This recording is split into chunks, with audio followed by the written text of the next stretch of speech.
வணக்கம். உங்களை இந்த மாதிரி ஒரு புதிய கிளாஸை செஞ்சதில் எனக்கு ரொம்ப ரொம்ப சந்தோஷம். இன்னைக்கு நம்ம பார்க்க போகிறது என்னன்னா, நம்ம இயேசு எப்படி அவரை விசுவாசங்களை கடைசி நாளில் எழுப்புறாரு அப்படிங்கிறத நம்ம பார்க்க போகிறோம். இந்த கடைசி நாள் எழுப்புறது பார்த்தீங்கன்னா ஒவ்வொரு காலகட்டம் முடியும் போதும் அது நடக்குது. அப்போ அவர் எழுப்புறது என்னன்னா, நம்ம உடம்பை எழுப்புறாரு. நம்ம உடம்புக்கு மறுரூபம் கொடுத்து அவர் எழுப்புறாரு. அப்படி எழுப்பும்போது என்ன நடக்குங்கிறத தான் நம்ம பார்க்க போகிறோம். இது 3 காலகட்டம் இருக்குது. சுருக்கமாக சொல்லிக்கிறேன். ஒன்று வந்து பார்த்தீங்கன்னா நியாய பிரமாணத்தின் காலம் சொல்றோம். அதுல என்ன பழைய ஏற்பாட்டின் காலம் சொல்றோம். இது பாத்தீங்கன்னா ஆதாம் முதல் இயேசு கிறிஸ்து உயிர்த்தெழும் வரை. அப்ப இந்த காலகட்டம் இயேசு கிறிஸ்துவால் முடித்து வைக்கப்பட்டு புதிய உடன்படிக்கை கொடுக்கப்படுது. அப்ப பழைய உடன்படிக்கை முடித்து வைக்கப்பட்டு புதிய உடன்படிக்கை கொடுக்கப்படுது. அதுதான் வந்துட்டு விசுவாசத்தின் காலம் தொடங்குது. அந்த விசுவாசத்தின் காலத்தை தான் நம்ம வந்து கருணை காலம் சொல்றோம், சபையின் காலம் சொல்றோம். இந்த காலம் வந்துட்டு ரகசிய வருகையினால் முடித்து வைக்கப்படுகிறது. இந்த ரகசிய வருகையால் முடித்து வைக்கும்போது வந்து அங்க ஒரு எழுப்புதல் இருக்கு. அப்புறம் பாத்தீங்கன்னா ரகசிய வருகைக்கு அப்புறம் அடுத்த காலகட்டம் ஸ்டார்ட் ஆகுது. அதான் உபத்திர காலகட்டம். அது 7 வருடம். இந்த 7 வருடம் சாத்தான் கையில வந்துட்டு ஆட்சி ஒப்படைக்கப்படுது. அந்த காலத்தில் இருக்க விசுவாசிகளை மீட்கிறதுக்கு இயேசு கிறிஸ்து 7 வருடம் முடியும் போது அவர் பகிரங்க வருகையாக வர்றாரு. அவர் வந்து சாத்தானை வென்று அங்க வந்துட்டு பூமிக்கு வந்து ரட்சிப்பு கிடைக்குது. அப்ப அங்க ஒரு எழுப்புதல் இருக்கு. ஸோ இந்த மாதிரி 3 எழுப்புதல் இருக்கு. விசுவாசிக்கு 3 எழுப்புதல் இருக்கு. ஆனா அவிவிசுவாசிக்கு ஒரே எழுப்புதல் தான். அதையும் நம்ம பார்க்க போறோம். சரிங்களா? அப்ப இதுக்குண்டான வசனங்கள்லாம் வேத வசனங்கள்லாம் எங்க இருக்கு அப்படிங்கிறத நம்ம பார்த்தோம்னா உங்களுக்கு தெளிவா தெரியும். சரிங்களா? இப்ப நம்ம உடம்பு எப்படி நித்திய ஜீவன் அடையுது, இந்த உடம்பு ரத்தமும் சதையுமா இருக்கு, இது அழிவுக்கு உண்டானது, எப்படி அழியாமை தடுத்துக் கொள்ளுங்கிறத பார்க்க போறோம் இன்னைக்கு. சரிங்களா? அதான் மறுரூபமாக்கப்படுறது. ஏன்னா இந்த உடம்பை வச்சு பரலோகம் போக முடியாது. இந்த உடம்பை வச்சு பூமியிலே 100 வருஷம் குப்பு கொட்ட முடியல.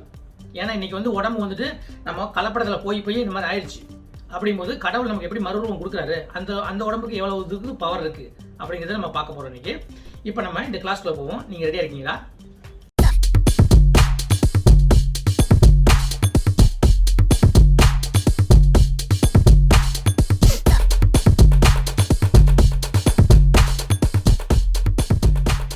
ஓகே, இப்போ நம்ம இந்த கிளாஸ்க்குள்ள போவோம். இப்போ வந்து நம்ம பார்த்தீங்கன்னா கடவுள் இந்த முதல் காலகட்டமான இந்த பழைய ஏற்பாட்டின் காலகட்டத்தில் வந்துட்டு எப்படி அவர் எழுப்புதலை பண்ணாரு அப்படிங்கிறத பார்க்கணும். அப்ப அந்த காலகட்டத்தில் இந்த விசுவாசிகள்லாம் எப்படி தன் உடம்பை பெற்றுக்கொண்டாங்க அப்படிங்கிறத நம்ம பார்க்க போறோம். அப்ப செத்து போனா நடக்கும் அப்படிங்கிறத முதல்ல தெரிஞ்சுக்கணும். சரிங்களா? அதை சொல்றதுக்கு முன்னாடி கடவுளுக்கு ஒரு நன்றியை சொல்லிக்குவோம். இது எனக்கு வந்துட்டு 24வது கிளாஸ். இந்த அளவுக்கு ஒரு ஆசீர்வாதம் கொடுத்த கடவுளுக்கு ஒரு நன்றியை சொல்லிக்கிட்டு நம்ம இந்த கிளாஸ்க்குள்ள போவோம். இப்ப இறந்து போனா விசுவாசிக்கும் அவிவிசுவாசிக்கும் முதல்ல என்ன நடக்கும், அது ஒவ்வொரு காலகட்டத்திலையும் என்ன நடக்குங்கிறத பார்க்க போறோம். இப்ப முதல் காலகட்டமான இந்த பழைய ஏற்பாட்டின் காலகட்டத்துல விசுவாசிக்கும் அவிவிசுவாசியும் இறந்து போனா என்ன ஆகும்? விசுவாசியும் அவிவிசுவாசியும் இந்த பழைய ஏற்பாட்டின் காலகட்டமான ஆதாம் முதல் இயேசு கிறிஸ்து உயிர்த்தெழும் வரை அந்த காலகட்டத்துல விசுவாசியா இருந்தாலும் சரி, அது அவிவிசுவாசியா இருந்தாலும் சரி, அவனுக்கு என்ன நடக்கும் அப்படிங்கிறத நம்ம பார்ப்போம். இப்ப முதல்ல விசுவாசி இந்த காலகட்டத்தில் பார்த்தீங்கன்னா அவன் இறந்து போனா அவன் ஆத்மா இருக்கும் இல்ல, அவன் ஆத்மா பூமிக்கடியில பரதேசங்கிற ஒரு இடத்துக்கு போகுது. சரிங்களா? அவன் உடம்பு பூமியில தான் இருக்கு. ஆனா அவன் ஆத்மா பூமிக்கடியில பரதேசம்னு ஒரு இடம் இருக்கு, அந்த இடத்துக்குள்ள போகுது. சரிங்களா? இப்போ உங்களுக்கு ஒரு சின்ன ஒரு எடுத்துக்காட்டா ஒரு படம் காமிக்கிறேன். இந்த படத்தை பார்த்தீங்கன்னா இப்ப இந்த மேல் ரவுண்டு பார்த்தீங்கன்னா இந்த கருப்பு போட்டிருக்கு பார்த்தீங்களா, இது வந்து பார்த்தீங்கன்னா பூமின்னு வச்சுங்க. இது பூமி. அப்படிங்கும்போது இதுதான் பூமியோட மேல் பகுதி. இப்போ பூமிக்கு உள்ள பார்த்தீங்கன்னா நம்பர் 1 போட்டிருக்கேன். இது வந்துட்டு பார்த்தீங்கன்னா பாதாளம். இதுதான் தாழ்ந்த பாதாளம். 1ன்னு போட்டிருக்கிறது பார்த்தீங்கன்னா பாதாளம். இதுதான் தாழ்ந்த பாதாளம். இதுதான் இருக்கிறதுலேயே அடிப்பகுதி. இதுதான் தாழ்ந்த, இதுக்கு மேலே கீழே பகுதியே கிடையாது. இதுக்குள்ள மேல் பகுதி 2ன்னு போட்டிருக்கேன் பார்த்தீங்களா, அது மேல் பாதாளம். சரிங்களா? அப்போ இது மேல் பாதாளம், இது தாழ்ந்த பாதாளம். இதுதான் இருக்கிறதுலே தாழ்வான பகுதி. சரிங்களா? அப்போ இது மேல் பாதாளம். இப்போ அந்த மேல் பாதாளத்துக்கு மேலே இருக்கிற இடம் தான் வந்துட்டு நம்பர் 3 போட்டிருக்கேன். அது வந்துட்டு பரதேசம். இதுதான் பரதேசம். அப்போ அந்த பழைய ஏற்பாட்டு காலத்தில் இறந்து போன விசுவாசிகள்லாம் அவங்களோட ஆத்மா இந்த பரதேசத்துக்கு தான் போகுது. இந்த 3வது பகுதியான பரதேசத்துக்கு போகுது. அது மேல் பாதாளத்துக்கு மேலே இருக்கு. மேல் பாதாளத்துக்கு மேலே இருக்கு. அதான் பரதேசம். அதை ஏன் வச்சுக்கோங்க. சரிங்களா? அப்போ பூமிக்கு அடியில் போனால் ஃபர்ஸ்ட் பரதேசம், அதுக்கு அடியில் போனால் மேல் பாதாளம், அதுக்கு அடியில் போனால் தாழ்ந்த பாதாளம். இதான் ஞாபகம் வச்சுக்கணும். சரிங்களா? அப்போ விசுவாசியோட ஆத்மா எங்கே போகுது? பரதேசம் போகுது. ஆனால் விசுவாசியோட உடம்பு பூமியில் தங்கிருச்சு. இப்போ பரதேசம் என்னன்னா, ஏன்னா அவங்களுக்கு மீட்பு இன்னும் ரெடி ஆகலை. ஏன் மீட்பு ரெடி ஆகலைன்னா, அவங்க தேவனை மீட்புற ரட்சகரை ஏற்றுக்கொண்டாங்க, தேவன் மேலே விசுவாசம் வச்சுருந்தாங்க. ஆனால் அவங்களுக்கு மீட்பு இன்னும் அவங்களோட பாவங்கள் இன்னும் சுமந்து தீர்க்கப்படல. ஏன்னா இயேசு கிறிஸ்து வந்தா தான் அவங்க பாவம் சுமந்து தீர்க்கப்படும். அப்ப ஆதாம் முதல் இயேசு கிறிஸ்து வரை உள்ள அனைத்து விசுவாசிகளும், எடுத்துக்காட்ட சொல்ல போனா நீங்க ஆதாமே ஒரு கணக்கு வச்சுக்கோங்க. ஆதாம், நோவா, மோசே, அப்புறம் வந்து பாத்தீங்கன்னா மோசைக்கு முன்னாடி பாத்தீங்கன்னா அபிரகாம், ஈசாக்கு, யாக்கோப்பு, இவங்களெல்லாம் சொல்லலாம். அதுக்கப்புறம் வந்து தாவீது சொல்லலாம். இந்த மாதிரி நிறைய விசுவாசிகள் இருக்காங்க இடையில. அவங்கெல்லாம் வந்துட்டு அவங்க இறந்து போனா அவங்க உடம்பு பூமியில இருக்கு, அவங்க ஆத்மா பரதேசத்துக்கு தான் போச்சு, பரலோகம் போல. ஏன்னா அவங்களோட பாவத்துக்கு தண்டனையை இயேசு கிறிஸ்து சுமந்து தீர்க்கல, அவங்க தண்டனையை இயேசு கிறிஸ்து அனுபவிக்கல. அப்ப அவங்க பாவத்துக்கு இன்னும் மன்னிப்பு, ஒரு மன்னிப்பின் ரட்சிப்பின் வழி உண்டாகல. இயேசு கிறிஸ்து அவங்களுக்கு அப்புறம் தான் வந்து இந்த இடத்துல தான் வந்துட்டு சுமந்து தீர்க்கிறாரு. அப்படி அவர் சுமந்து தீர்த்து தண்டனை அனுபவிச்சதுக்கு அப்புறம் இறந்து போறாரு. இறந்து போய் அந்த சாவை வெல்றாரு. அந்த வெல்லக்கூடிய நிகழ்ச்சி தான் அவர் உயிர்த்தெழுகிறது. அப்படி அவர் உயிர்த்தெழுந்தா தான் அது வேலிடு. அப்ப அவர் உயிர்த்தெழுந்தா தான் இவங்க எல்லாத்துக்குமே வந்துட்டு அந்த ரட்சிப்பு முழுமையா போய் சென்றடைந்து அவங்க பரதேசத்துல இருந்து எங்க போறாங்க, பரலோகம் போறாங்க. அப்ப இயேசு கிறிஸ்துனால தான் இவங்க பரலோகம் போக முடியும். அப்ப பூமியில பிறந்த எந்த மனுஷனும் இயேசு கிறிஸ்துவின் உதவி இல்லாமல், அது பழைய ஏற்பாடு காலமா இருந்தாலும் சரி, அது புதிய ஏற்பாடு காலமா இருந்தாலும் சரி, இயேசு கிறிஸ்துவின் உதவி இல்லாமல் பரலோகத்துக்குள்ள காலை எடுத்து வைக்கிறது ரொம்ப கஷ்டமான காரியம். அது யாரா இருந்தாலும் சரி, எந்த மனுஷனா இருந்தாலும் சரி.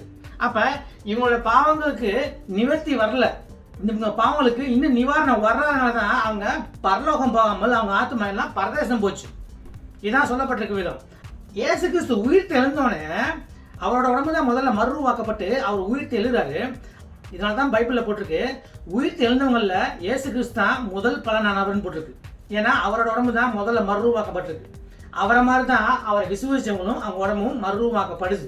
ஸோ பரதேசத்தில் இருந்த அந்த விசுவாசிகளின் ஆத்மா பூமியில் இருக்க அவங்க உடம்போட இணைந்து அந்த பூமியில் இருக்க உடம்பு மறுவாக்கப்பட்டு இயேசு கிறிஸ்துவோட சேர்ந்து எங்க போறாங்க, பரலோகம் போறாங்க. இப்போ இந்த நிகழ்ச்சியை பத்தி நீங்க படிக்கணும்னு ஆசைப்பட்டீங்கன்னா நீங்க மத்தேயு அதிகாரம் 27 பார்க்கலாம். இப்போ அந்த காலகட்டத்தில் பார்த்துக்கிட்டு அதுக்கப்புறம் 2வது காலகட்டமான இந்த சபையின் காலகட்டமான நம்ம காலகட்டத்துக்கு வருவோம். முதல்ல அதை பார்த்துருவோம், அப்போ இந்த காலகட்டத்துக்கு வருவோம். சரிங்களா?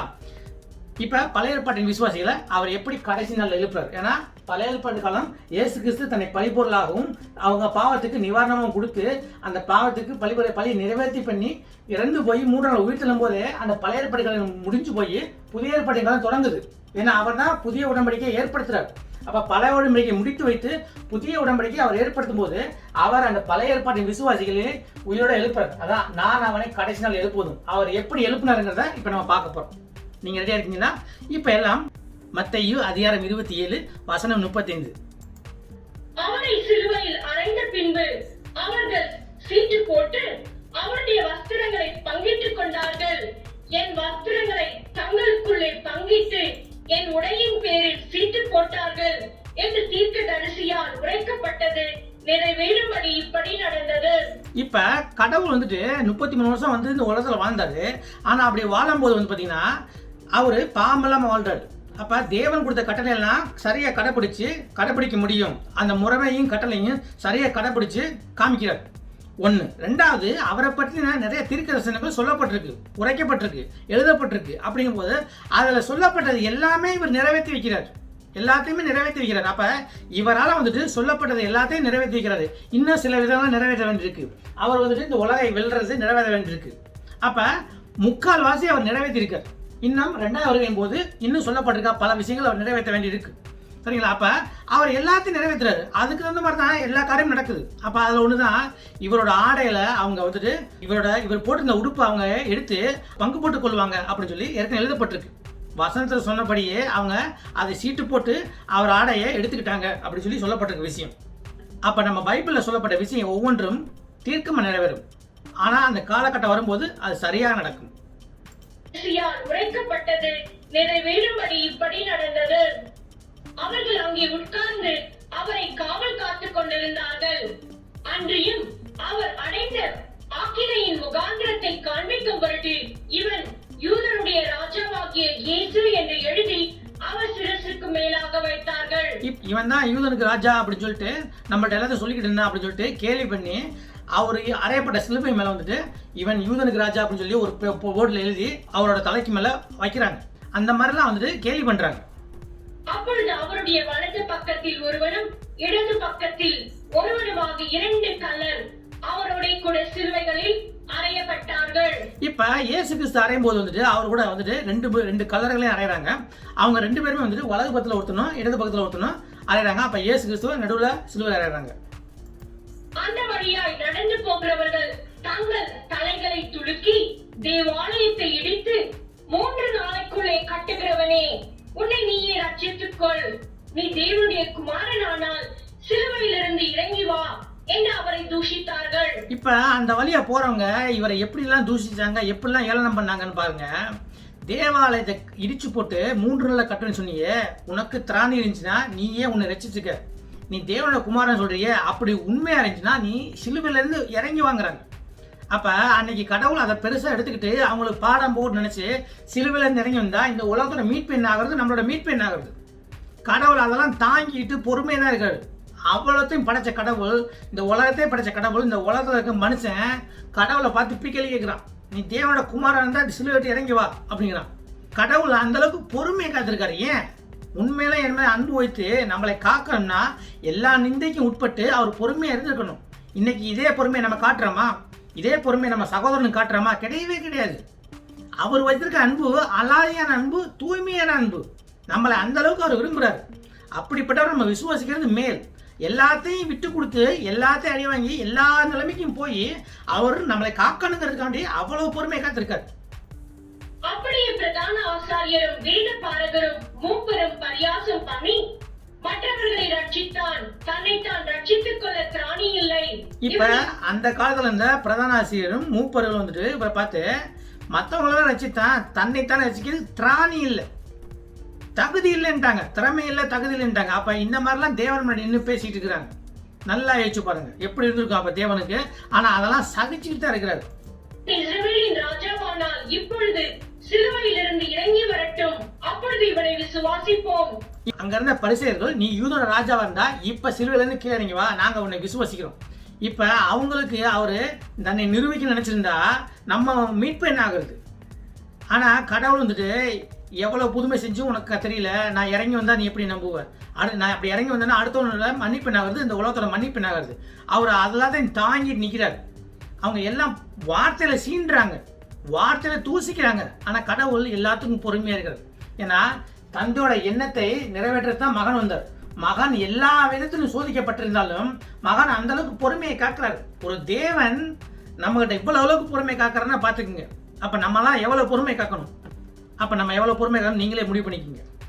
தன்னை தேவனுடைய குமாரன் என்று சொல்லி தேவன் மேல் நம்பிக்கையா இருந்தானே, அவர் இவன் மேல் பிரியமா இருந்தால் இப்பொழுது இவனை ரட்சிக்கட்டும் என்றார்கள். இப்ப மகனை மட்டும் சொன்னதை நிப்பாட்டல, தந்தையும் திட்டுறாங்க. எப்படி? இவன் தேவனோட குமாரன் சொல்லி இவன் இந்த அளவுக்கு சொல்லியிருந்தானே, அந்த தந்தை இவன் மேல பிரியமா இருந்தா இவனை ரட்சிக்கணும்னு சொல்லி தந்தையை சொல்றாங்க. அப்ப தந்தை எந்த அளவுக்கு பொறுமை கேட்கறாரு? மகனும் பொறுமை காத்தது இல்லாம தந்தையும் பொறுமை கேட்கறாங்க. அப்ப தந்தை பொறுமை கேட்கறாரு, மகனும் அதே மாதிரி பொறுமை கேட்கறாரு. 2 பேரும் ஒரே மாதிரி இருக்கிறாங்க. காப்பாத்துறதுல, நம்மளை காப்பாத்துறதுலையும் இந்த உலகத்தை பாவத்திலிருந்து மீட்கிறதுலையும் 2 பேரும் ஒன்னா இருக்கிறாங்க. அப்ப இந்த அளவுக்கு தந்தையும் திட்டிருக்காங்க. சும்மா தந்தையும் சும்மா விடல. அவரோட கூட சிலுவைகளில் அறையப்பட்ட கள்ளரும் அந்தபடியே அவரை நிந்தித்தார்கள். இப்ப இதே மாதிரிதான் அவரோட அறையப்பட்ட கள்ளர்களும் சொன்னாங்க. ஆனா அதுல ஒருத்தன் நல்லவன், அவனை பத்தி படிக்கணும்னா லூக்கா படிக்கணும். அதுக்கு இப்ப நேரம் இல்லை, அதுக்கு இன்னொரு டைம்ல வருவோம். 6 மணி நேரம் முதல் 9 மணி நேரம் வரைக்கும் பூமி எங்கும் அந்தகாரம் உண்டாயிற்று. 9 மணி நேரத்தில் இயேசு ஏலி ஏலி லாமா சபக்தானி என்று மிகுந்த சத்தமிட்டு கூப்பிட்டார். அதற்கு என் தேவனே என் தேவனே ஏன் என்னை கைவிட்டீர் என்று அர்த்தமாம். இப்ப கடவுள் வந்துட்டு ஒரு நேரத்துல வந்து பாத்தீங்கன்னா என் தேவனே ஏன் என்னை கைவிட்டேன்னு சொல்றாரு. இப்ப எல்லாரும் தப்பா புரிஞ்சுக்கிறாங்க. தேவன் வந்துட்டு யாரையும் கைவிடுறது எல்லாம் கிடையாது. ஆனா தேவன் வந்துட்டு பாவம் இருக்கிற இடத்துல இருக்க மாட்டார். ஆனா தந்தை மகனும் கடைசி வரைக்கும் ஒன்னாதான் இருந்திருக்கிறாங்க, இருந்த வரைக்கும் ஒன்னாவே இருந்திருக்கிறாங்க. ஆனா இந்த சாகர நேரத்துல வந்துட்டு இயேசு கிறிஸ்து சாகணும்னா அவரு பாவம் பண்ணதான் சாகணும். அப்ப தந்தை என்ன பண்றாரு, இந்த உலகத்தோட மொத்த பாவத்தையும் தன் மகன் மேல வைக்கிறார். அப்படி மகன் இந்த உலகத்தோட மொத்த பாவத்தையும் சுமரும் போது வந்துட்டு பாவத்தை எல்லாம் சுமக்கிறார். அப்படி சுமக்கும் போது தந்தை தன் மகனை பிரிகிறார். அப்ப இதுவரைக்கும் தன் தந்தையை பிரியாத மகன் உலகத்தின் பாவத்தை சுமக்கும் போது அந்த நேரத்துல தந்தை அவரை விட்டு விலக வேண்டியதாகிடுச்சு. அப்ப அந்த விலகுதலை வந்துட்டு மகனால தாங்க முடியல. அப்படி தாங்க முடியாம தந்தையின் பிரிவை தாங்க முடியாம இந்த மாதிரி சொல்லிடுறாரு, ஏன் என்னை கைவிட்டு. அப்ப தந்தை தன் மகனை கைவிட்டதுக்கு காரணம் என்ன? உன்னையும் என்னையும் இந்த உலகத்தையும் பாவத்திலிருந்து ரட்சிக்கணும்னா அந்த பாவத்தை எல்லாம் தன் மகனான இயேசு கிறிஸ்து மேல வச்சா தான் அது முடியும். அப்படி வைக்கும் போது பாவம் இருக்கிற இடத்துல தந்தை இருக்க மாட்டாரு. அப்ப விலகுற. அப்ப அந்த அர்த்தத்துல பார்த்தா ரெண்டு பேருமே உலகத்தை காக்கிறதுக்காண்டி செஞ்ச விஷயம் இது. அதனால தான் அவர் அப்படி சொன்னாரு. அதனால தான் தேவன் அவரை விட்டு விலக வேண்டியதாகி போச்சு கொஞ்ச நேரத்துக்கு. அங்கே நின்றவர்களில் சிலர் அதை கேட்ட பொழுது இவன் எலியாவை கூப்பிடுகிறான் என்றார்கள். உடனே அவர்களில் ஒருவன் ஓடி கடற்காலானை எடுத்து காடையில் தோய்த்து அதை ஒரு கோலில் மாட்டி அவனுக்கு குடிக்க கொடுத்தான். மற்றவர்களோ பொருள், எலியா இவனை ரட்சிக்க வருவானோ பார்ப்போம் என்றார்கள். இப்ப அந்த காலத்துல வந்துட்டு மல்கியா தீர்க்கதரிசி 430 பிசில எலியா வருவாரு கடைசி காலத்துல அப்படின்னு சொல்லப்பட்டிருக்க விஷயம். அப்ப கடவுள் இப்படி சொன்னதை பார்த்துட்டு எலியாவை கூப்பிடுறாரு போல இருக்கு இயேசு கிறிஸ்து. எலியா வராரா பார்ப்போம், எலியாங்கிற தீர்க்கதரிசி வராராங்கிற பார்ப்போம் அப்படின்னு சொல்லிட்டு இவங்க வெயிட் பண்றாங்க. இயேசு மறுபடியும் மகா சத்தமாய் கூப்பிட்டு ஆவியை விட்டார். இயேசு மறுபடியும் சத்தமாய் கூப்பிட்டு தன் ஆவியை ஒப்படைச்சார். அப்படின்னா தன்னோட ஆவியை தேவன்கிட்ட ஒப்படைச்சார்னு சொல்லப்பட்டிருக்க விஷயம். அப்பொழுது தேவாலயத்தின் திரைச்சீலை மேல் தொடங்கி கீழ் வரைக்கும் இரண்டாக இருந்தது. பூமி அதிர்ந்தது, கன்மலைகளும் பிளந்தது. இப்ப 3 விஷயம் சொல்லப்பட்டிருக்கு. இயேசு தன் உயிர் விடும்போது பாத்தீங்கன்னா அப்பொழுது தேவாலயத்தின் திரைச்சீலை மேலிருந்து கீழ் துவக்கி இரண்டாக கிழிந்தது. அப்ப முதல் நிகழ்ச்சி தேவாலயம்னா அதுல இருக்க திரைச்சீலை. அந்த திரைச்சீலை எங்க இருக்குன்னு உங்களுக்கு தெரியணும், சரிங்களா? அப்ப அதுக்கு ஒரு சின்ன விஷயம் சொல்றேன், பாத்துக்கோங்க. உங்களுக்கு டீப்பா போல, ஆனா இன்னொரு இடத்துல இருந்து இதை டீப்பா போலாம், இப்போதைக்கு வேண்டாம், சரிங்களா? இதான் தேவாலயம். இது வந்துட்டு தேவாலயத்தோட அந்த காம்பவுண்ட் வால். இதான் வந்து வெளியில இருக்க அந்த காம்பவுண்ட் வால், சரிங்களா? அப்படிங்கும்போது வந்து தேவாலயம் மொத்தம் இவ்வளவுதான், சரிங்களா? இங்கே தான் பலி நிவர்த்தி பெற்ற இடம், இங்க இருந்து ஜெபிக்க இடம், சரிங்களா? அப்ப பலி நிவர்த்தி பண்ற இடத்த வரைக்கும் அந்த குடும்பம் வரலாம், பொதுமக்கள் வரலாம். ஆனா இதுக்கு மேல போக முடியாது. இதுக்கு மேல போகணும்னா அங்க பிரதான ஆசிரியர் தான் போக முடியும், ஆசாரியை மட்டும் தான் போக முடியும். அந்த ஆசாரியர் இங்க வரைக்கும் போகலாம் எப்பயுமே. இது வந்துட்டு பார்த்தீங்கன்னா பரிசுத்த ஸ்தலம் சொல்லுவாங்க. இந்த பரிசுத்த ஸ்தலம் போனீங்கன்னா இங்கே வந்து ஒரு மேஜை இருக்கும், அங்கே பரிசுத்த ஸ்தலத்தில் வந்துட்டு அப்பம் வைத்திருப்பாங்க, அது இல்லாமல் குத்து விளக்கு இருக்கும். அதுக்கப்புறம் இதுக்குள்ளே போனீங்கன்னா அங்கே வந்துட்டு மகா பரிசுத்த ஸ்தலம், அங்கே உடன்படிக்கை பெட்டி இருக்குது. அந்த உடன்படிக்கை பெட்டிக்குள்ளே 10 கட்டில் வைக்கப்பட்டிருக்கும். அதே பெட்டிக்குள்ளே பார்த்தீங்கன்னா ஆரோனின் துருத்துக்கோள் இருக்கும். இது இல்லாமல் மன்னாவின் பொற்பாத்திரம், அதில் மண்ணா வைக்கப்பட்டிருக்கும். இதான் ஒரிஜினல் மெத்தடு. அப்படி இருக்கும்போது வந்து பார்த்தீங்கன்னா இந்த மகா பரிசுத்த தலத்துக்கும் பரிசுத்த தலத்தையும் பிரிக்கிறது பார்த்தீங்கன்னா ஒரு திரைச்சீலை தான் பிரிக்குது. அப்போ இது ஒரே ரூம் தான், ஒரு திரைச்சீலையால் இது பிரிக்கப்பட்டிருக்கு. அப்போ திரைச்சீலை பிரிக்கப்பட்டது முதல் பகுதி பார்த்தீங்கன்னா பரிசுத்த தலம், இங்கே பிரதான ஆசிரியர் வருவான். ஆனால் இங்கே மகா பரிசுத்த தலத்தில் பார்த்தீங்கன்னா அங்கே உடன்படிக்கை பெட்டிருக்கு. அப்போ ஒரு திரைச்சீலை போட்டு இந்த ரூம் 2ஆக பிரிக்கப்பட்டிருக்கு. அப்போ இந்த மகா பரிசுத்தத்துக்குள்ளே போகணும்னா அவன் வருஷத்துக்கு ஒரு தடவை தான் போவான். அது பாவ மன்னிப்பு கொடுக்குற அன்னைக்கு அந்த பலி கொடுக்கப்பட்ட அந்த ஆட்டு ரத்தத்தையோ அந்த பலிபொருள் ரத்தத்தை எடுத்துகிட்டு போய் அந்த உடன்படிக்கை பெட்டிக்கு மேலே அந்த பிரதானாசியம் வைப்பான். அது ஒரு தடவை தான் வருஷத்துக்கு. அப்போ வருஷத்துக்கு ஒரு தடவை பாவ மன்னிப்பு கேட்கும்போது அந்த பிரதானாசிரியர் அங்கே போய் அந்த பலிபொருளோட ரத்தத்தை அந்த உடன்படிக்கை மேலே வைப்பான். அதான் அவங்களோட முறைமை. இதை நான் ஷார்ட்டாக சொல்லிக்கிறேன், இதை தெளிவாக இன்னொரு கிளாஸில் பார்ப்போம், சரிங்களா? ஸோ இப்போ அந்த பரிசு தலத்தையும் மகா பரிசு தலத்தையும் பிரிக்கிற அந்த திரைச்சீலை 2ஆக கிழியுது. அப்படின்னு என்ன அர்த்தம்னா கடவுள் அவரே பலி பொருளா இருக்காரு, அதே மாதிரி அவரே பிரதான ஆசிரியர் இருக்கிறார். இனிமே நமக்கு ஒரு பிரதான ஆசிரியர் தேவையில்லை. அப்ப பரிசு தலமும் மகா பரிசு தலமும் ஒன்னாயிருச்சு. இடையில வந்துட்டு கேப் இல்லை. துணி 2ஆக கிழிஞ்சிச்சுன்னா இடையில கேப் இல்லை, இடைவெளி கிடையாது. இனிமே இடைவெளி கிடையாது. அப்ப தேவன்கிட்ட மன்னிப்பு கேட்கறதுக்கு ஒரு தூதுவன் தேவையில்லை, ஒரு இடைத்தரகன் தேவையில்லை, தேவன்கிட்ட நேரா போலாம். அப்ப இந்த பரிசு ஸ்தலமும் மகா பரிசு ஸ்தலமும் பிரிக்கப்பட்டிருந்தது, அது 2ஆக கிழிஞ்சிருச்சு. ஏன்னா உனக்கு மன்னிப்பு ரெடியா இருக்கு. தேவன் தான் நமக்கு பலிபொருள், தேவன் தான் நமக்கு பிரதானாசிரியர். அதுக்குண்டான ஒரு ஊமை தான் அது. அப்ப இன்னைக்கு வந்துட்டு நீ மன்னிப்புங்கன்னு ஆசைப்பட்டால் நீ வந்துட்டு தேவன்கிட்ட நேரா போலாம். நீ பாஸ்டர்கிட்ட போய் மன்னிப்புக்கணும் அவசியமே கிடையாது. உனக்கு மன்னிப்பு தேவன் உன்னோட பாவத்தை சுமந்து தீர்த்து அவர் ரெடியா வச்சிருக்காரு. அவர் தான் உனக்கு பலிபொருள், அவர் தான் உனக்கு பிரதானாசிரியர், அவர் தான் உனக்கு பரிந்து பேசுபவர். ஸோ நீ 3ஆவது மனுஷன்ட்ட போய் மன்னிப்புக்கணும் அவசியமே கிடையாது. ஆனா யூதன் முறைமையில அங்க பிரதானாசிரியர்னா பலியை நிறைவேற்றுவான். ஆனா இந்த முறைப்படி கிடையாது. இப்பதான் வந்துட்டு புதிய உடன்படிக்கை காலத்துல நமக்கு பிரதானாசிரியர் கிடையாது. ஆனா நீங்க இன்னைக்கு சபையில பாத்தீங்கன்னா என்கிட்ட வந்து மன்னிப்பு கேளுங்கிறாங்க. அவங்கள்ட்ட மன்னிப்பு கேட்டா ஒன்றும் ஆக போறது கிடையாது. நீங்க டைரக்டா போலாம். தேவன் உங்களை பார்த்து சுமந்து தீர்த்து தன்னை அனுபவிச்சு வெற்றி பெற்று உயிர் தெழுந்திருக்காரு. நீங்க நேரம் அவர்கிட்டே போலாம் டைரக்டா.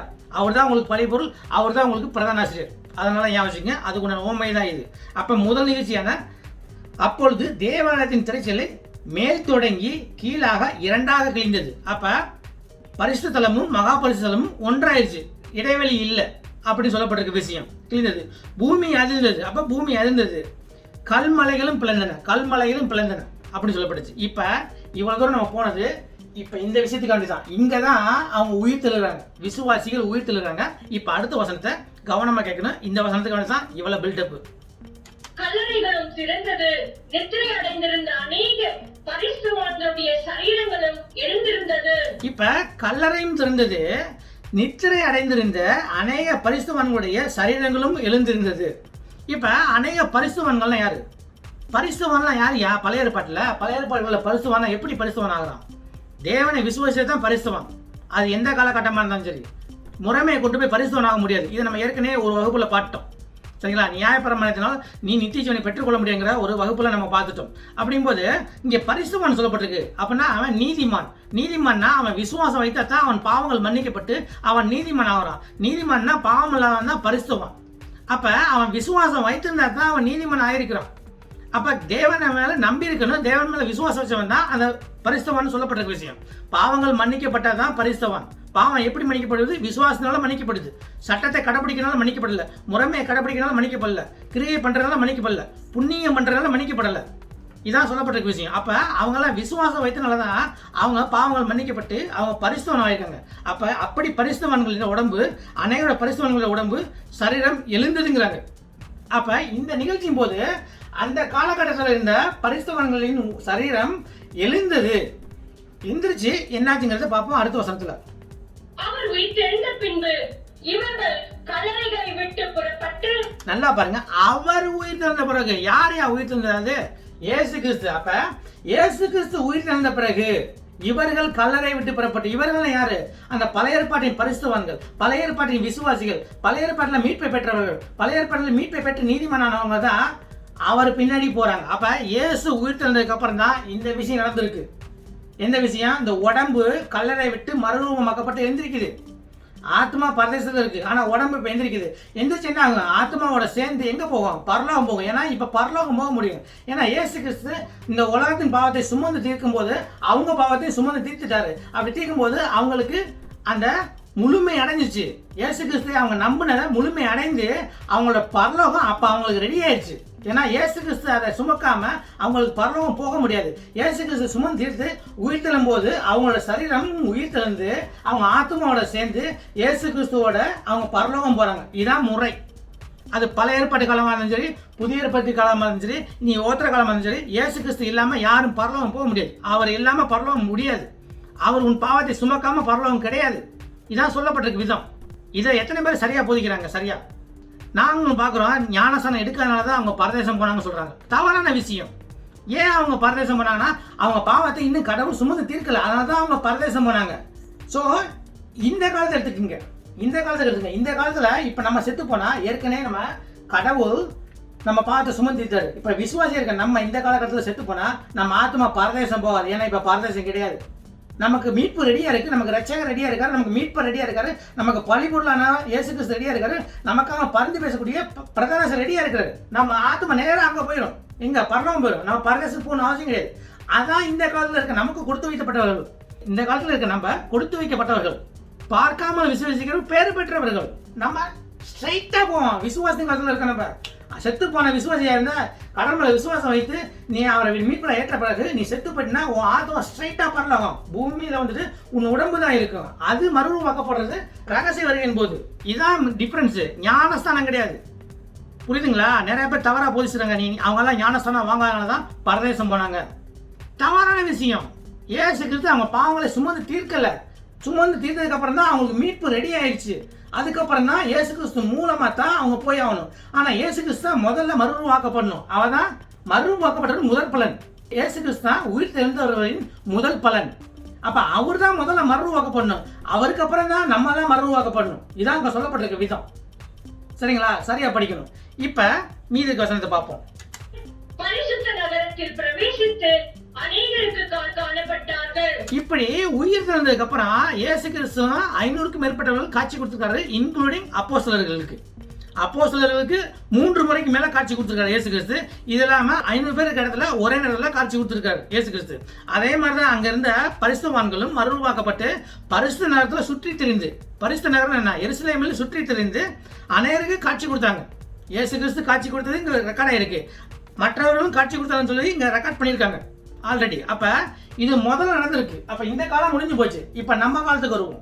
இப்ப நம்ம காலத்துக்கு உண்டான ரகசியத்தையும் பின்னாடி நடக்கப்படுற விஷயத்தையும் சொல்றதெல்லாம் பவுலுக்கு தேவன் ஏகப்பட்ட ரகசியங்களை சொல்லியிருக்காரு. பவுலாகிய அப்போஸ்தலன் நமக்கு கொடுக்கப்பட்ட ஒரு அப்போஸ்தலன். அவர் என்ன சொல்றாங்கிறத பார்ப்போம். இப்ப நம்ம என்ன ஆகும்? இப்ப இனிமே நமக்கெல்லாம் வந்து பரதேசம் போகணும்னு அவசியம் கிடையாது, சரிங்களா? ஏன்னா இனிமே பரதேசம் கிடையாது. அது முதல்ல மன்னிப்பு இயேசு கிறிஸ்து வந்து பாவங்களை சுமக்காத வரைக்கும் தான் பரதேசம். அவர் சுமந்து பின் நமக்கு பரலோகம் ரெடியா இருக்கு. இப்ப நம்ம பரதேசம் போன அவசியம் இல்லை, நமக்கு பரலோகமே ரெடியா இருக்கு. ஏன்னா இயேசு கிறிஸ்து நம்மளை பார்த்து சுமந்து தீர்த்துறாரு. நம்ம ஸ்ட்ரெயிட்டா போலாம். அங்க பரலோகத்துல தேவன் இருக்காரு, நம்மளை ரிசீவ் பண்ணிக்குவாரு. அவர் மூலமா நம்ம பரலோகம் போக முடியும். இதாங்க சொல்லப்பட்டிருக்க விஷயம். இப்ப பவுல் என்ன சொல்றாங்க பார்ப்போம். இதை பத்தி சொல்லப்பட்டிருக்க விஷயம் பாத்தீங்கன்னா 1 தெசலோனிக்கர்ல இருக்கு, அதே மாதிரி கொரிந்தியர்ல இருக்கு. கொரிந்தியருக்கு 1 கொரிந்தியர்ல இருக்கு. நம்ம கொரிந்தியரை பார்த்துட்டு தெசலோனிக்கர் 2 பார்ப்போம். இப்ப இந்த உடம்பு அழிவுள்ளதா இருக்கு. இது அழியாமை தடுத்துக் கொள்ள வேண்டும். ஏன்னா இது பூமியில வாழ்றதுக்கு ஏற்ற மாதிரி தான் இந்த உடம்பு படைக்கப்பட்டிருக்கு. இது ஜென்ம உடம்பு, ஜென்ம சரீரம். அப்படிங்கும்போது இது ரத்தமும் சதையுமா இருக்கு. இந்த ரத்தமும் சதையும் வந்துட்டு பரலோகத்தை சுதந்திரித்துக் கொள்ளாது. அப்படிங்கும்போது இது மறுரூபமாக்கப்பட்டா தான் பரலோகம் போக முடியுங்கிறத பவுல் தெளிவா சொல்லியிருக்காரு. அப்ப அந்த வசனம் பார்க்கணும்னா நீங்க எல்லாம் 1 கொரிந்தியர் அதிகாரம் 15 வசனம் 35 ரெடியா இருக்கீங்களா? ஆகிலும் மரித்தோர் எப்படி எழுந்திருப்பார்கள், எப்படிப்பட்ட சரீரத்தோட வருவார்கள் என்று ஒருவன் சொல்வானாகில். இப்ப கேட்கிறாரு கேள்வி. சில பேர்லாம் சொல்லுவாங்க, செத்து போனா எப்படா உயிர வருவான், அவன் எந்த மாதிரி ஒரு உடம்போட உயிர வருவான் அப்படின்னு சொல்லிட்டு ஒருத்தன் சொன்னானா நீ அவனுக்கு சொல்லக்கூடிய பதில் என்ன அப்படிங்கறத பதில சொல்றாரு. இப்ப புத்தியீனனே, நீ விதைக்கிற விதை செத்தாலுடைய உழைக்க மாட்டாதே. இப்ப நம்ம விதைக்கிற விதை, அந்த விதை செத்து போயிருந்தா தான் அது முளைக்கும், இல்லைன்னா முளைக்காது. நம்ம விதைக்கிற விதை அது செத்து போயிருந்தா தான் அது முளைக்குங்கிறாரு. இப்ப நம்ம இப்ப நெல்லு போடுறோம். அப்ப அந்த நெல்லு வந்துட்டு செத்து போயிருக்கு. ஆனா அது செத்து போயிருந்தா தான் நம்ம விதைக்கும் போது முளைக்கும். ஏன்னா அந்த மகிமையை கொடுத்தது தேவன். நீ விதைக்கிற போது இனி உண்டாகும் மேனியை விதையாமல் கோதுமை அல்லது மற்றொரு தானியத்தினுடைய வெறும் விதையையே விதைக்கிறாய். இப்ப நம்ம விதைக்கும் போது நெல் விதையை தான் போடுறோம். நம்ம நெல்லை விதைக்கிறது கிடையாது. நெல் விதையை தான் போடுறோம், ஆனா நெல்லை விதைக்கிறது கிடையாது. அப்ப நெல் செத்து போன நெல் விதையை தான் நம்ம போடுறோம், ஆனா அது முளைக்குது. அதுக்குள்ள மகிமையை கொடுத்தது யாரு? அதற்கு தேவன் தமது சித்தத்தின் படியே மேனியை கொடுக்கிறார். விதை வகைகள் ஒவ்வொன்றிற்கும் அதற்கேற்ற மேனியையே கொடுக்கிறார். இப்ப தேவன் வந்துட்டு அந்த நெல் விதைக்கு அவரோட சித்தத்தின்படியும் அவரோட மகிமையின்படியும் தான் அதுக்கு மேனியை கொடுக்கிறார். இப்ப ஒவ்வொன்றுக்கும் நெல் வந்து கோதுமை ஆக முடியாது, கோதுமை வந்துட்டு நெல்லாக முடியாது, கோதுமை கம்பாக முடியாது. இதான். அப்ப நெல் போட்டா நெல் தான் விதைக்கும். அப்ப ஒவ்வொன்றுக்கும் தனித்தன்மையா அதுக்கு ஒரு சித்தத்தை கொடுத்து அதுக்கு ஒரு மகிமை கொடுத்தவர் தேவன். இன்னைக்கு நம்ம என்ன சொல்றோம், பரிணாம வளர்ச்சிங்கிறோம். ஒரு செல்லு உண்டாச்சு, அதுல இருந்து ஒரு செல் உயிரினம் வந்துச்சு, இன்னைக்கு நம்ம மனுஷனா வந்து நிக்கிறோங்கிறோம். இது வந்து சயின்ஸ்ல சொல்லக்கூடிய ஒரு கோட்பாடு, கொள்கை தான், நிரூபிக்கப்படல. ஒரு கோட்பாடு, ஒரு கொள்கை தான். இதை நம்பிக்கிட்டு உட்காந்துருக்கோம். கழுதை குதிரை ஆக முடியுமாயா? கழுதை குதிரை ஆகுமா? ஆகாது. குதிரை கழுதை ஆகுமா? ஆகாது. அப்ப எப்படி குரங்கு மனுஷன் ஆகும்? ஆகாது. கடவுள் இங்க சொல்றாரு, ஒவ்வொரு விதைக்கும் ஒவ்வொரு விதமான மகிமையை கொடுத்து நான் அதை வளர்ச்சிருக்கேன். ஒவ்வொன்றும் வித்தியாசமானது. இது அதாக முடியாது, அது இதாக முடியாது. நெல் கோதுமை ஆகாது, கோதுமை கம்பாகாது. இதான் சொல்லப்பட்டிருக்க விஷயம். ஆனா இன்னைக்கு வந்துட்டு நம்மளை வந்துட்டு ஏமாத்துறாங்க. இதெல்லாம் அப்படி பரிணாம வளர்ச்சி, அதெல்லாம் ஒன்றும் நடக்காது. நம்மளை ஏமாத்துற விதம் அந்த மாதிரி. இதுக்கு வந்து ப்ரூஃப் கிடையாது, ஒன்லி தியரி தான் அது. எல்லா மாம்சமும் ஒரே விதமான மாம்சம் அல்ல. மனுஷனுடைய மாம்சம் வேறே, மிருகங்களுடைய மாம்சம் வேறே, மச்சங்களுடைய மாம்சம் வேறே, பறவைகளுடைய மாம்சம் வேறே. இப்ப கடவுள் சொல்றாரு எல்லா மாமிசமும் வேறு. இப்ப மனுஷனுக்கு உண்டான அந்த சதை வேறு, விலங்குகள் உண்டான சதை வேறு, மீனுக்கு உண்டான அந்த மாமிசம் வேறு, பறவைகளுக்கு உண்டான மாமிசம் வேறு. எல்லாமே வித்தியாசம் இருக்கு, எல்லாம் ஒண்ணும் கிடையாது. இன்னைக்கு நம்ம அறிவியல் வந்து சொல்றேன், அப்படியே ஒரு செல் உயிரில இருந்து எல்லா உயிரினும் வந்துச்சுக்கிறேன். இன்னைக்கு எத்தனை வகையான ஸ்பீசிஸ் இருக்கு, எத்தனை வகையான உயிரினம் இருக்கு, அதெல்லாம் ஆகக்கூடிய காரியமா? ஒவ்வொரு மிருகத்துக்கும் இடையில, இன்னொரு மிருகத்துக்கு இடையில ஒரு மரபியல் வால் இருக்கு, மரபியல் சுவர் இருக்கு. ஒரு லெவலுக்கு தான் போக முடியும், இன்னொரு லெவலுக்கு போக முடியாது, நெக்ஸ்ட் லெவலுக்கு போக முடியாது.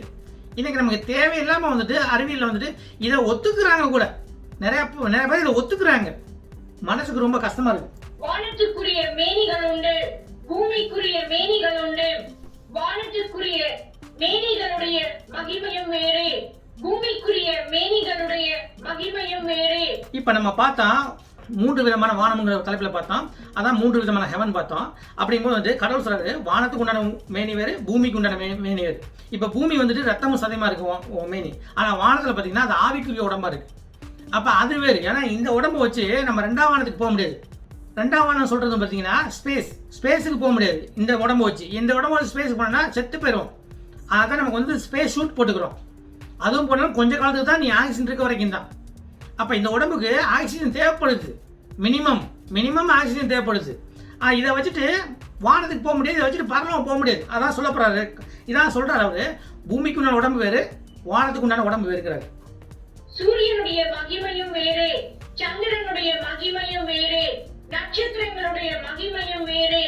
மகிமையிலே நட்சத்திரத்திற்கு நட்சத்திரம் விசேஷித்திருக்கிறது. அதே மாதிரிதான் உயிருள்ள பொருளா இருந்தாலும் சரி, உயிரற்ற பொருளா இருந்தாலும் சரி, ஒவ்வொரு பொருளுக்கும் ஒவ்வொரு விசேஷம் இருக்கு. அந்தந்த விசேஷத்துலையும் அந்தந்த மகிமையிலே அது மாறுபடுது. அப்படிங்கும்போது இது அதாகாது, அது இதாகாது. அதான் சொல்லப்பட்டிருக்கு விதம். மரித்தோரின் உயிர்த்தெழுதலும் அப்படியே இருக்கும். அழிவுள்ளதாய் விதைக்கப்படும், அழிவில்லாததாய் எழுந்திருக்கும். இப்ப பதில் வருது. அப்ப நம்மெல்லாம் அழிவுள்ளதான் விதைக்கப்பட்டிருக்கோம். அப்படின்னு என்ன அர்த்தம்? நம்ம பூமியில பிறந்தது வந்துட்டு இப்ப அழிவுள்ளதா இருக்கு. இந்த உடம்பு அழியக்கூடிய உடம்பா இருக்கு. வாழ்றது இந்த காலகட்டத்துல 60-70 தாண்டதே பெரிய விஷயமா இருக்குது. எங்க அம்மா அப்பா தான் 80 வயசு வரைக்கும் போனாங்க. அவன் எங்களுக்குலாம் வந்துட்டு 70 வயசு தாண்டுவோம்னு சந்தேகமா இருக்கு என் ஜெனரேஷன்ல. அப்படி இருக்கும்போது வந்துட்டு இந்த உடம்பு அழிவுள்ளதா இருக்கு. ஏன்னா பாவத்துக்குள்ள போயிட்டுனாவே இது அழியக்கூடிய உடம்பு ஆயிடுச்சு.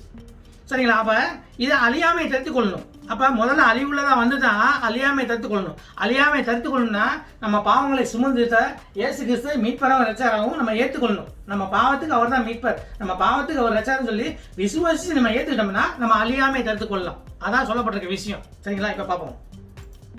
கனவீனம் உள்ளதாய் விதைக்கப்படும், மகிமை உள்ளதாய் எழுந்திருக்கும். இப்ப இந்த உடம்பு கனவீனம் உள்ளதா இருக்கு. ஆனா நம்ம மறுரூபாக்கப்படும் போது இந்த உடம்பு மகிமை உள்ளதா எழுந்திருக்கும். அப்ப அந்த உடம்பு எங்க வேணாலும் போற அளவுக்கு, எங்க வேணா வாழக்கூடிய தகுதியை பெறும். 3ஆம் வானத்திலையும் பரலோகத்திலையும் வாழக்கூடிய தகுதியை பெறும், பூமியிலையும் வாழக்கூடிய தகுதியை பெறும். ஆனா இப்ப இருக்க உடம்புக்கு பூமியில மட்டும் வாழக்கூடிய தகுதி இருக்கு, வேற எங்கேயும் தகுதி இல்லை. பலவீனம் உள்ளதாய் விதைக்கப்படும், பலம் உள்ளதாய் எழுந்திருக்கும். இப்ப பலவீனங்களா இருக்கு, இனிமே பலமாகும். அப்ப இயேசு கிறிஸ்து தன்னை விசுவாசிகளுக்கு, தன்னை ஏற்றுக்கொண்டவங்களுக்கு அந்த பலமுள்ள அந்த உடம்பை கொடுக்க போறாரு. அது எப்படிங்கறத பார்ப்போம். ஜென்ம சரீரம் விதைக்கப்படும், ஆவிக்குரிய சரீரம் எழுந்திருக்கும். அப்ப இது வந்து ஜென்ம சரீரம். இனிமே இது ஆவிக்குரிய சரீரமா மாறும். அதுதான் மறுரூபமாக்கப்படும் போது ஆவிக்குரிய சரீரமா மாறப்போகுது. ஜென்ம சரீரமும் உண்டு, ஆவிக்குரிய சரீரமும் உண்டு. இப்ப மனுஷனா பிறந்துட்டாலே ஜென்ம சரீரம் உண்டு, அவனுக்கு ஆவிக்குரிய சரீரம் உண்டு. ஆனா அவன் எப்ப எழுந்திக்கிறான் பொறுத்துதான் இருக்கு. விசுவாசியா இருந்தா அந்தந்த காலகட்டம் முடியும் போது எழுந்திரிச்சிருவான். ஆனா அவிவிசுவாசியா இருந்தா அவன் ஆதியில இருந்தாலும் சரி, அவன் கடைசியில நியாயத்திற்கு போக சொல்லும் போதுதான் அவன் உடம்பு எந்திரிக்கும். ஆனா விசுவாசிக்கு அப்படி இல்லை. அந்தந்த காலகட்டம் முடியும் போதே அவன் எந்திரிச்சிருவான், அந்த உடம்பு மறுரூபாக்கப்படும். இப்ப நமக்கு பக்கத்துல இருக்கிறது இந்த ரகசிய வருகை. அதை பத்தி தான் பேசிக்கிட்டு இருக்கோம். அந்த ரகசிய வருகை பத்தி அந்த ரகசிய வருகை பத்தி பவுல் இப்ப சொல்லுவார்.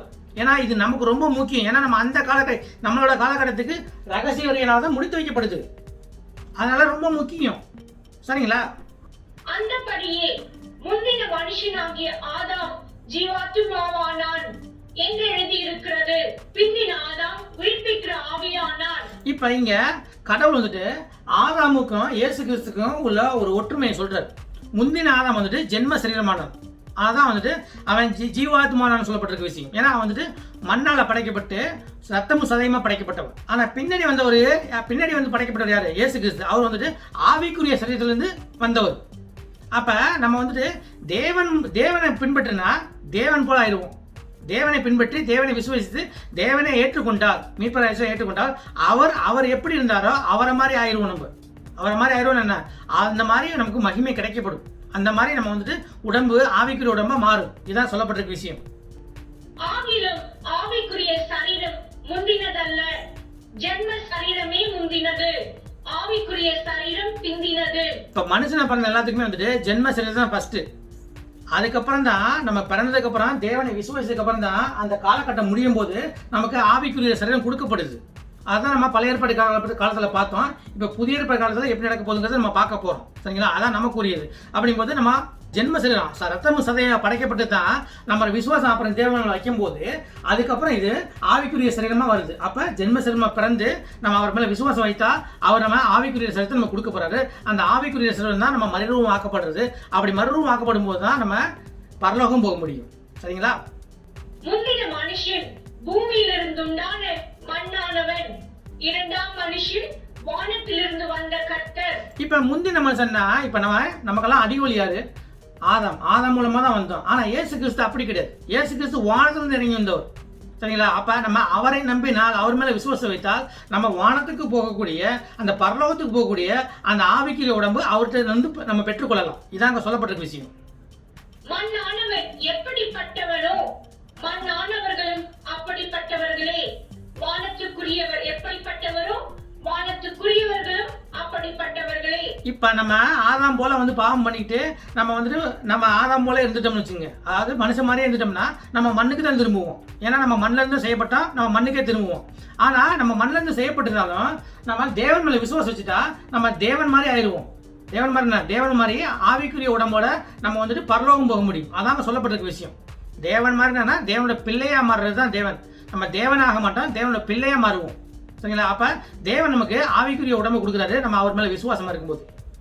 மேலும் மண்ணானவனுடைய சாயலை நாம் அணிந்திருக்கிறது போல வானவருடைய சாயலையும் அணிந்து கொள்வோம். இப்ப பிறந்தது வந்துட்டு நம்ம ஆதாம் மாதிரி மண்ணானவருடைய சாயல் தான் அணிஞ்சிருக்கோம். ஆனா இயேசு கிறிஸ்து மேல நீ விசுவாசம் வைக்கும் போது வந்துட்டு அவரோட சாயல்ல நம்ம மாறுவோம். அப்படின்னு என்ன? ஆவிக்குரிய உடம்புல தான் அவர் இப்ப இருக்கிறாரு. அவர் ஆல்ரெடி மறுரூபமாக்கப்பட்டு அவர் போயிட்டாரு. அப்ப நம்ம அவரோட சாயல்ல மாறுவோம்னா நம்மளும் ஆவிக்குரிய உடம்பு நமக்கு கொடுக்கப்படும். அவர் கொடுப்பார். இதான் சொல்லப்பட்டிருக்க விஷயம். சகோதரரே, நான் சொல்லுகிறது என்னவெனில் மாம்சமும் ரத்தமும் தேவனுடைய ராஜ்யத்தை சுதந்திரிக்க மாட்டாது. அழிவுள்ளது அழியாமையை சுதந்திரிப்பதும் இல்லை. இப்ப சொல்றாரு, உங்களுக்கு சொல்றது என்னன்னா, இந்த ரத்தமும் சதையும் தேவனோட ராஜ்யத்தை சுதந்திரித்துக் கொள்ளாது. தேவனோட ராஜ்யம் எங்க இருக்கு? பரலோகத்துல இருக்கு. அப்ப பரலோகத்துல இந்த ரத்தமும் சதைக்கும் ஒரு வேலையும் கிடையாது. அப்ப அங்க பரலோகத்தின் ராஜ்யத்தை நீ சுதந்திரித்துக் கொள்ளணும்னா ரத்தமும் சதையில இருக்கக்கூடாது. அப்ப ஆவிக்குரிய சரீரமா உன் உடம்பு மாறணும். அதுதான் மறுரூபாக்கப்படுறது நம்ம சொல்லிக்கிட்டு இருக்கோம். அப்படிங்கும்போது வந்துட்டு அழிவுள்ளது அழியாமையை சுதந்திரித்துக் கொள்ளவில்லை. அப்ப அழியக்கூடிய உடம்பு அழியாம இருக்கிற அந்த பரலோகத்தின் ராஜ்யத்தை பெற்றுக்கொள்வதில்லை. அப்ப நம்ம உடம்பு அழியாமையா மாறணும். அப்படி அழியாமையா மாறுறதுதான் மறுரூபாக்கப்படுறது. அது மறுரூபாக்கப்படும் போதுதான் இந்த ரத்தமும் சதையுமா இருக்க உடம்பு ஆவிக்குரிய சரீரமா மாறினா தான் அது அழியாமையை பெற்றுக்கொள்ளுது. அப்படி அழியாமையை பெற்றுக்கொள்ளும் போதுதான் இந்த உடம்பு அந்த முடிவுலா காலத்துக்கு போக முடியும். ஏன்னா இந்த உடம்பு வச்சு முடிவுலா காலத்துக்கு போக முடியாது. அழியாமையை சுதந்திரித்துக் கொள்ள முடியாது. ஏன்னா இது அழியக்கூடிய உடம்பு. இதான் சொல்லப்பட்டிருக்க விஷயம். சரிங்களா? இதோ ஒரு ரகசியத்தை உங்களுக்கு அறிவிக்கிறேன். நாம் எல்லாரும் நித்திரை அடைவதில்லை.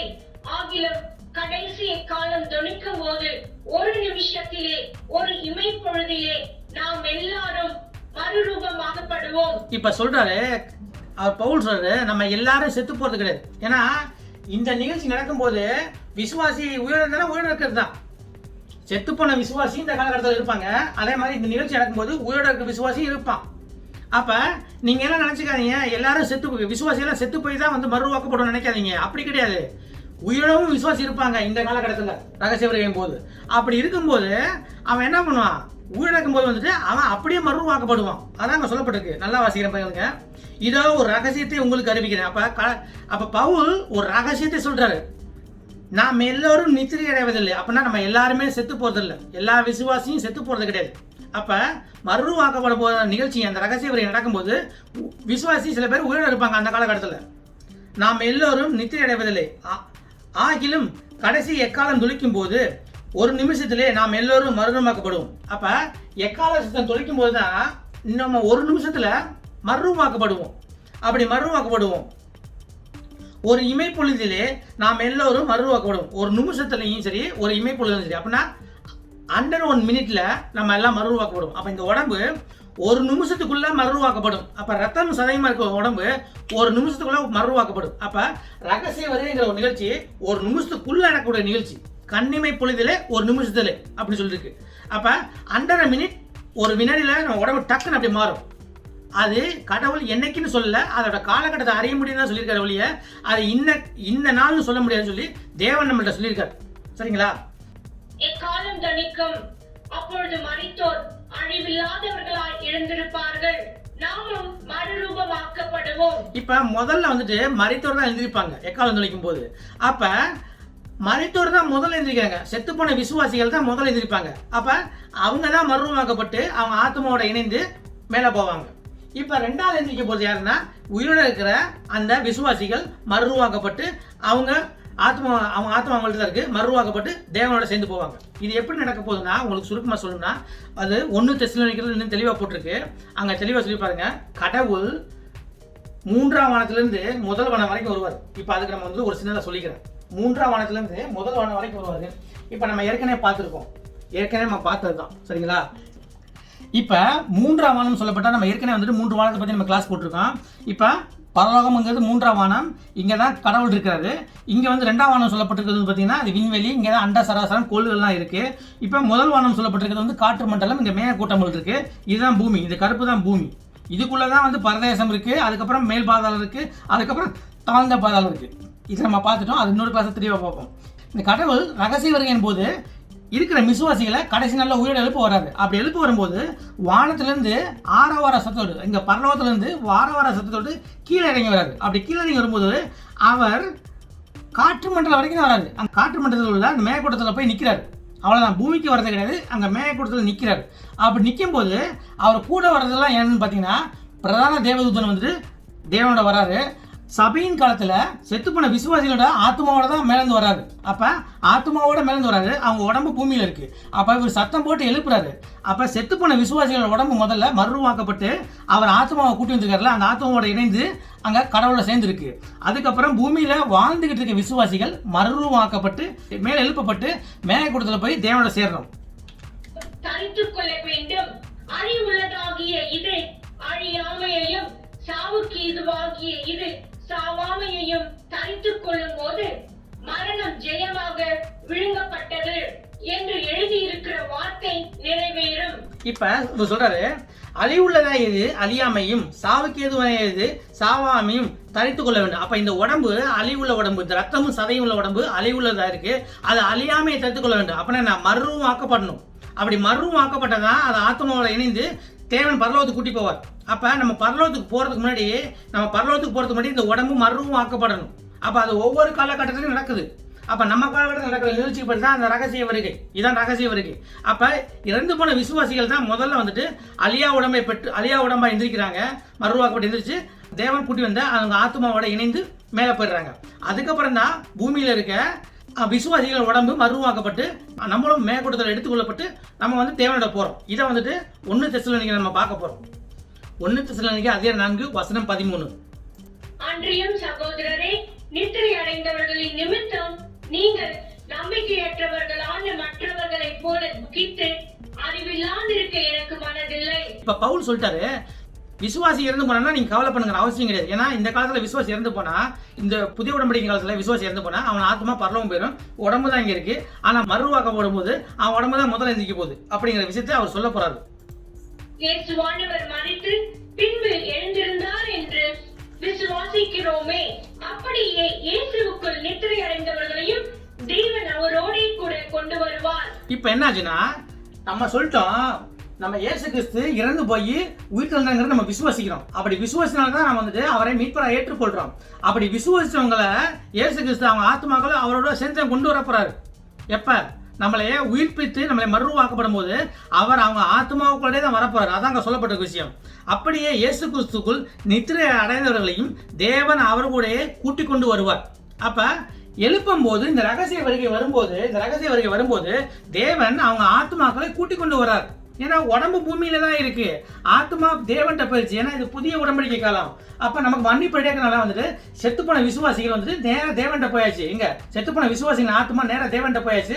அப்ப அவங்களோட உடம்பை மறுரூபமாக்கப்படும் போது அவங்க ஆத்மாக்களையும் கூட்டிட்டு தான் வர்றாரு. இதுதான் சொல்லப்பட்டிருக்க விஷயம். இப்ப அடுத்து கர்த்தருடைய வார்த்தையை முன்னிட்டு நாங்கள் உங்களுக்கு சொல்லுகிறதாவது, கர்த்தருடைய வருகை மட்டும் உயிரோடு இருக்கும் நாம் நித்திரை அடைந்தவர்களுக்கு முந்திக் கொள்வதில்லை. இப்ப இந்த ரகசிய வரிய வரைக்கும் உயிரிழக்க விசுவாசிகள் செத்துப்போன விசுவாசிகளை முந்திக் கொள்றது இல்லை. இதை நம்ம பார்த்தோம். அப்ப முந்திக்கிறது யாரு? செத்துப்போன விசுவாசி தான். அவன் தான் அவனோட உடம்பு தான் முதல்ல மறுவாக்கப்படுது. அப்ப உயிரிழக்க விசுவாசி ரெண்டாவது மறுவாக்கப்படுது. ஆனா இரண்டாவது மறுவாக்கப்பட்டாலும் அது எல்லாமே ஒரு நிமிஷத்துக்கு உள்ள நடக்கக்கூடிய விஷயம், டக்கு நடக்கக்கூடிய விஷயம் அதெல்லாம்.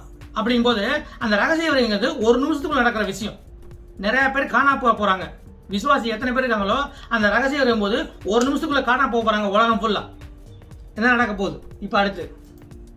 ஏனெனில் கர்த்தர் தாமே ஆரவாரத்தோடும் பிரதான தூதனுடைய சத்தத்தோடும் தேவ எக்காலத்தோடும் வானத்திலிருந்து இறங்கி வருவார். இப்ப சொல்லப்பட்ட விஷயம்னா கர்த்தர் வந்துட்டு எக்கால சத்தத்தோடும் ஆரவாரத்தோடும் பிரதான தூதனோடும் அதெல்லாம் வந்துட்டு மருத்துவங்களோட அந்த ஆத்மாவோடும் இறங்கி வர்றார். எங்க மேகக்கூட்டம் வரைக்கும் இறங்கி வருவார்.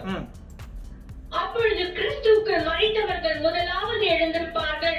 அப்ப கிறிஸ்துவுக்குள் மரித்தவங்க தான் முதல்ல எழுந்திருப்பாங்க. கிறிஸ்துவுக்குள் மரித்தவங்கன்னா இயேசு கிறிஸ்துவை மீட்பராக ரட்சகராகவும் தன் பாவத்துக்கு ஏற்றுக்கொண்டவர்கள் தான் கிறிஸ்துவுக்குள் மரித்தவங்க. இயேசு கிறிஸ்துவை மீட்பராக ஒத்துக்கொண்டவங்க தான் கிறிஸ்துவுக்குள் மரித்தவங்க. இயேசு கிறிஸ்துவை ஏற்றுக்கொண்டவங்க தான் கிறிஸ்துவுக்குள் மரித்தவர்கள். இவங்க தான் முதல்ல எழுந்திருப்பாங்க. கிறிஸ்துவை ஏற்றுக்கொண்டு மரித்து போனவர்கள் தான் முதல்ல எழுந்திருப்பாங்க. அப்ப செத்து போன விசுவாசிகள் தான் முதல்ல எழுந்திருப்பாங்க. பின்பு உயிரோடு இருக்கும் நாமும் கர்த்தருக்கு எதிர்கொண்டு போக மேகங்கள் மேல் அவர்களோட கூட ஆகாயத்தில் எடுத்துக்கொள்ளப்பட்டு இவ்விதமாய் எப்பொழுதும் கர்த்தருடனே கூட இருப்போம். பின்னாடிதான் உயிரிழக்க நாமும் மறுரூபமாக்கப்பட்டு மேகக்கூட்டத்தில் இருக்க தேவனோட இணைந்து அவரோட கூட இருப்போம். இனிமே அவரை பிரிய மாட்டோம் சொல்லப்பட்டிருக்க விஷயம். அப்ப இங்க நம்ம ரகசிய வரையும் போது மறுரூபமாக்கப்பட்டு தேவனோட போயிட்டா அப்போ உபத்திர காலம் தொடங்கிடும். அந்த உபத்திர காலத்துல முடியும் போது வந்து தேவன் மேல இருந்து கீழே வருவாரு. சாத்தானை வெல்றதுக்காண்டி கீழே வராரு. அப்படி கீழே வரும்போது நம்மளும் அவர் கூட வந்தாகணும். நம்மளும் சாத்தானை எதிர்த்து சண்டை போட்டு தான் ஆகணும். அப்படிங்கும் போது இங்க நம்ம தேவனோட இணைந்தா தேவன் எங்க போனாலும் நம்ம தேவன் கூட வந்து தான் ஆகணும். இதாங்க சொல்லப்பட்டிருக்க விஷயம். அப்ப உலகத்தை சாத்தானிலிருந்து விடுவிக்கும் போது நம்ம தேவனோட பின்னாடி வருவோம். தேவனோட வந்து நம்ம அந்த இடத்துல இருப்போம். அப்ப நம்ம மறுரூபமாக்கப்பட்டிருப்போம். அந்த உடம்பு அழியாத உடம்பு. நீ அணுகுண்டே போட்டாலும் நிக்கலாம்.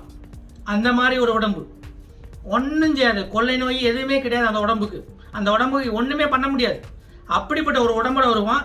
அப்படிப்பட்ட ஒரு உடம்போட வந்து தான் நம்ம சாத்தானை வெல்ல போகிறோம். இதாங்க சொல்லப்பட்டிருக்க விஷயம். தேவன் சாத்தானை வெல்லுவார். நம்ம தேவன் கூட நம்ம நிற்போம். அதாங்க சொல்லப்பட்டிருக்க விஷயம். அதனால ரகசிய விடுங்கிறது ரொம்ப முக்கியமான விஷயம். இப்போ அதை சொல்லிட்டு அவர் என்ன சொல்றாங்க பார்ப்போம். ஆகையால் இந்த வார்த்தைகளினாலே நீங்கள் ஒருவரை ஒருவர் தேற்றுங்கள். இப்ப இந்த மாதிரி வார்த்தை சொல்லி ஒருவரை தேற்றிக் கொள்ளுங்கள். இன்னைக்கு நம்ம வந்துட்டு இந்த மாதிரி ரகசிய வரிகளை போற அளவுக்கு நம்ம ரெடியா இருக்கிறோமா? தேவனை நம்ம மீட்பரா ஏற்றுக்கொண்டோமா? உங்க குடும்பத்தில் இருக்க ஒவ்வொரு மீட்பரா ஏற்றுக்கொண்டீங்களா? தேவனை இயேசு கிறிஸ்துவை மீட்பரா ஏற்றுக்கொண்டீங்களா? இயேசு கிறிஸ்து மேல விசுவாசம் வைத்துட்டீங்களா? இயேசு கிறிஸ்துட்ட பாவ மன்னிப்பு பெற்றுக்கொண்டீங்களா? அதான் முக்கியம். ஏன்னா அந்த ரகசிய வரியை எப்ப வேணா வரலாம். ஆனா ரகசிய வரி வந்தா அதுக்கப்புறம் ஓத்திர காலம், அங்க மன்னிப்பு வாங்க முறையே வேற. நம்ம ஏற்கனவே இது ஒரு கிளாஸை போட்டோம். ஓத்திர காலத்துல என்ன பண்ணக்கூடாது, எதை வாங்கக்கூடாது, எதை வணங்கக்கூடாதுன்னு சொல்லி ஒரு வகுப்பு போட்டிருக்கோம். அது பின்னாடி போய் பார்த்துக்குங்க, சேனலில் போய் பாருங்க. அப்படி இருக்கும்போது ரொம்ப முக்கியம் தேவன்கிட்ட விசுவாசம் வைத்து மீட்பு வாங்குறது ரொம்ப முக்கியம். ஸோ இப்படித்தான் ஒவ்வொரு காலகட்டம் முடியும் போதும் இந்த மாதிரி தேவன் நான் அவனை கடைசி நாள் எழுப்புவதும் விசுவாசியை இப்படித்தான் எழுப்புறாரு. அவிசுவாசியை ஒரே ஒரு இடத்துல தான் எழுப்புறாரு. அது எங்க? நியாய தீர்ப்பு கொடுக்கும்போது தான் அவன் உடம்பு எழுப்பப்படுது. ஆனா விசுவாசிக்கு அந்தந்த காலகட்டத்திலே முடிஞ்சு போயிருது.